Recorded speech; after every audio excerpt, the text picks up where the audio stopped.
Hello, वालेकुम अस्सलाम। हाँ नियाज भाई, कम हो जाएगा। अगर उसको सिंध में रहना है तो मेरी माननी पड़ेगी उसको। ठीक है, ओके। कारतूस सिंधी टारगेट मिला है कि कान्या कुमार के बाप पे दबाव डालना है ताकि वो अपने बच्चे का केस खत्म करे। हम गुंडे हैं, इतने बेगैरत नहीं।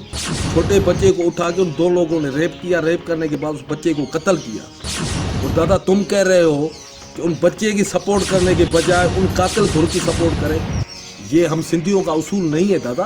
कब से इतना उसूल परस्त हो गया है तू? दादा मेरी बात समझने की कोशिश करो। अगर उस बच्चे के बाप को हम धमकाएंगे तो हमारी कोई इज्जत नहीं रहेगी। कारतूस सिंधी गैंग का लीडर मैं हूँ, तू नहीं। देख दादा, कान्या कुमार 11 साल का बच्चा था, हमारी औलाद की तरह था। टारगेट पूरा करना होगा, मैंने जुबान दी है। हम डाकू और गुंडे पेले से बदनाम हैं। बच्चे के बाप को जाके धमकाएं, केस से हाथ छुटाओ तो क्या बचेगा? कुछ भी नहीं बचेगा।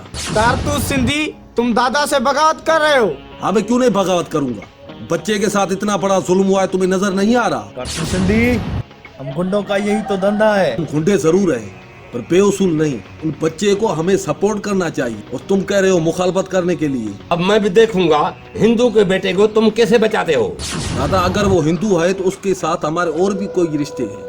हमारी और उसकी बोली एक है, हमारी और उसकी सिंध एक है, हमारे उसके रहना करना उठना बैठना सब कुछ एक है। उसके अलावा इंसानियत का भी तो रिश्ता है ना उसके साथ। तू तो मेरा फालतू कुत्ता है, क्या कर लेगा? दादा हमें ये काम नहीं करना। कान्या कुमारा अपना सिंधियों का बच्चा था, सिंधी बच्चा था और 6 बहनों का अकेला ही सहारा था।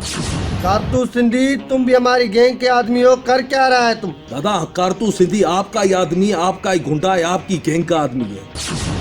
पर ये काम तुम कब से उठाने लगे? कारतूस सिंधी दादा की बात माननी पड़ेगी। अगर इतना काम परस्त है तुम तो गैंग में शामिल क्यों हुआ था? दादा अगर उस बच्चे के बाप पे हम दबाव डालेंगे कि केस खत्म करो तो दुनिया हमें सिर्फ एक नाम से पुकारेगी, उसे बोलते हैं दलाल। कारतूस सिंधी, तेरा दिमाग तो खराब नहीं हो गया? दादा बहरहाल मुझे आखिरी बात का पता चल गया है कि हम किसी लीडर के साथ नहीं है, किसी बड़े और दलाल के साथ है।